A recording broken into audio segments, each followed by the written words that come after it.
It is a real delight to see so many friends and colleagues, and to have this opportunity here once again to discuss with you where we are as a country and where I hope we are headed. Now, it's clear that many of us and many in our audience are just coming off of summer vacation. Yesterday at the State Department felt a little bit like the first day of school. Everyone showed up for our morning meeting and looking a lot healthier than they did when they left. And it is also obvious that there isn't any rest for any of us. The events of the past few weeks have kept us busy. We are working to support direct talks between the Israelis and the Palestinians, and next week I will travel to Egypt and Jerusalem for the second round of these negotiations. In Iraq, where our combat mission has ended, we are transferring and transitioning to an unprecedented civilian-led partnership. We are stepping up international pressure on Iran to negotiate seriously on its nuclear program. We are working with Pakistan as it recovers from devastating floods and continues to combat violent extremism. And of course, the war in Afghanistan is always at the top of our minds as well as our agenda. Now, none of these challenges exist in isolation. Consider the Middle East peace talks. At one level, they are bilateral negotiations involving two peoples and a relatively small strip of land.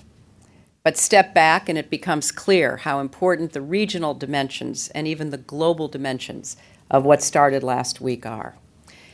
And what a significant role institutions like the Quartet, consisting of the United States and Russia and the European Union and the UN, as well as the Arab League, are playing. And equally, if not more so, how vital American participation really is. Solving foreign policy problems today requires us to think both regionally and globally, to see the intersections and connections linking nations and regions and interests, to bring people together as only America can. I think the world is counting on us today as it has in the past.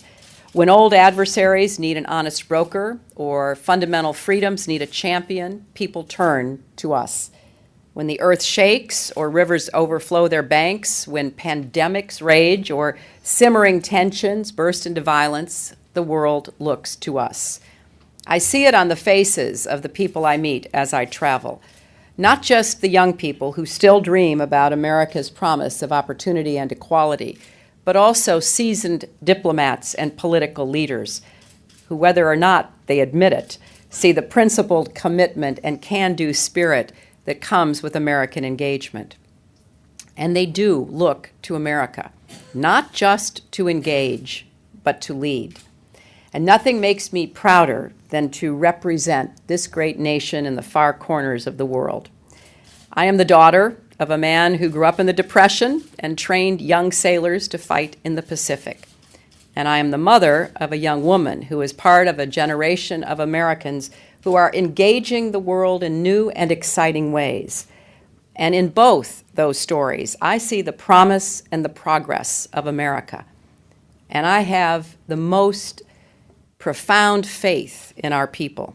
It has never been stronger. Now, I know that these are difficult days for many Americans, but difficulties and adversities have never defeated or deflated this country. Throughout our history, through hot wars and cold, through economic struggles and the long march to a more perfect union, Americans have always risen to the challenges we have faced. It is a real delight to see so many friends and colleagues.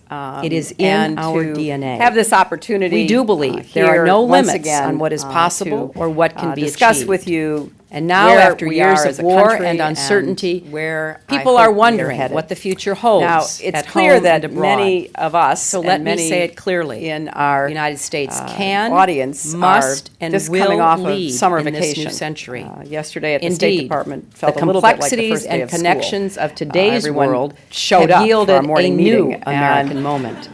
A moment looking a lot when healthier than they did when they Our left. global leadership is essential, even It is if we must also, often lead in obvious new that there ways. isn't any rest for A any moment of us. when The those events of things the that make past us few who we weeks are as a have kept nation, us busy. our openness and We are innovation, working our to determination, support direct and talks devotion between to the core Israelis values and the Palestinians. have and never been more next needed. week, I will travel to Egypt This and is a Jerusalem moment that must for be the second seized round of through these hard work negotiations. and bold decisions In Iraq, to where lay the our foundations combat for mission, lasting American has leadership ended, for decades we are to come. transferring and transitioning